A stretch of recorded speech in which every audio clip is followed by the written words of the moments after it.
Hey,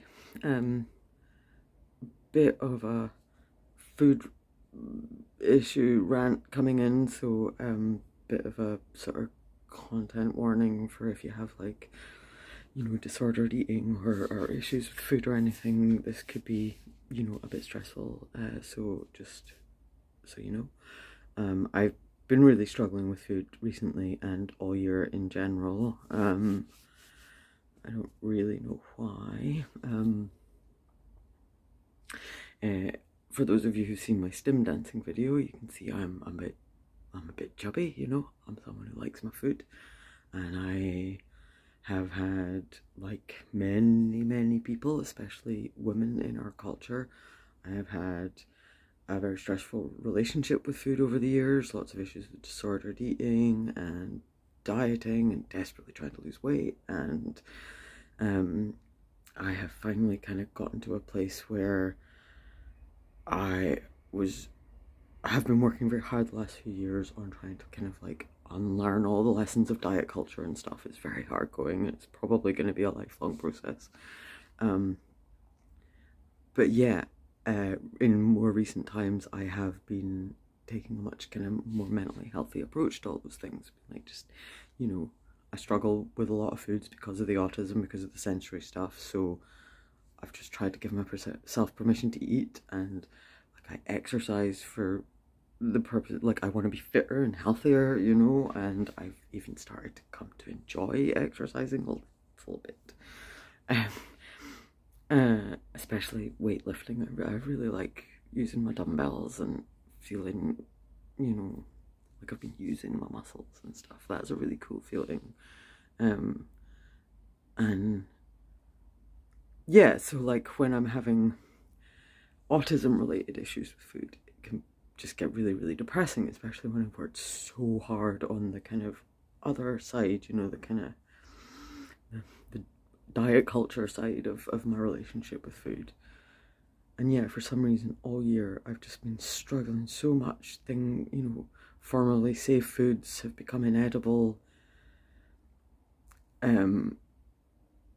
I keep having days when I'm like, my stomach's actually rumbling. I can feel that I'm hungry, but I just can't bring myself to eat anything. It's like a shutter in my brain between, feeling hungry and being able to do something about it. And then even when I am eating, a lot of the time, it's really grim. I will sometimes like retch and gag over the texture of something, and then I feel ridiculous and stupid, and even though I know what's wrong with me, I still kind of find myself asking that. You're like, come on, what's wrong with you, Rach? Just eat it for God's sake.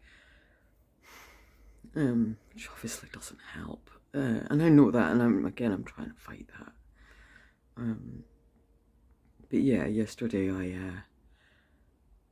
so like cheese has always been one of my big loves. A cheese sandwich has always been a real comfort, and recently it's not been. And yesterday I had a couple of bad moments where the texture was just so bad and upsetting. So I'm just gonna, not worry about eating cheese for a while, and hopefully that'll come back. But yeah, it's really upsetting. And for people who know me well, they'll know just how distressing I find that. But I would also just like to take a moment to say thank goodness for peanut butter, because I'd be lost without it sometimes. It is my one genuinely truly safe food, and always has been since childhood. A peanut butter sandwich is just, oh God, such a comfort and a joy, and often my only source of sustenance and nutrition. So yeah, here's to peanut butter. And thankfully I still seem to be able to eat yogurt at the moment, so that's good. But yeah, I guess partly this is just kind of a rant event to get it out of my brain a little bit. But also as a kind of message to those of you who have people in your life who struggle with food. I get that it must be super, super, super frustrating for you. Especially, you know, when you're maybe like friends with or related to someone like me who bloody loves their food, but goes through these periods where stuff is just, it's all too stressful and distressing. And so yeah, I get that it's pretty frustrating for you. It is a billion times worse for us.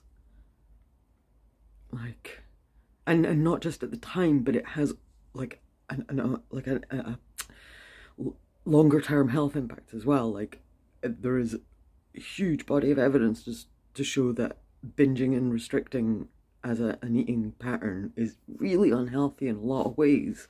And if you are someone who's concerned about, you know, your weight, restricting and binging tends to make people, you know, heavier overall. Although I would hope that people are trying to work on caring less about that, because, you know, diet culture sucks and messes with people's heads and bodies.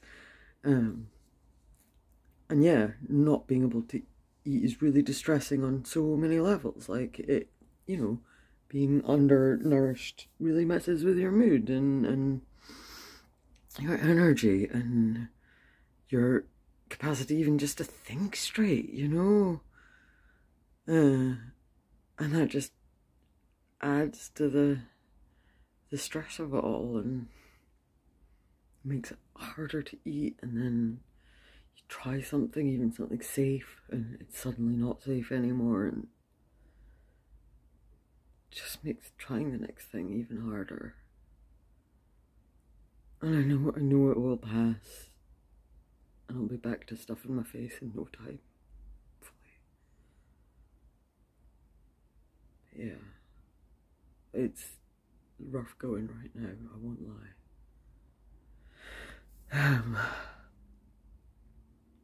Yeah.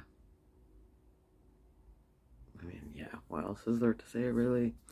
It sucks. It will pass. It may pass like a kidney stone, but it will pass. Guess I just kind of keep trying to hold on to that idea. Anyway, here's hoping I can eat later. I did go into college yesterday, which I was really pleased with. It was rough going at points, but I stayed all day and learned a new treatment, and we did a bunch of reflexology in the evening, and that was cool. Getting to actually like get stuck in about a bit of like actual work on people. I really like what I do, which I'm glad to be able to say. So, you know, it's not all doom and gloom, right? But yeah. Anyway, thanks. Take care. Live long and prosper.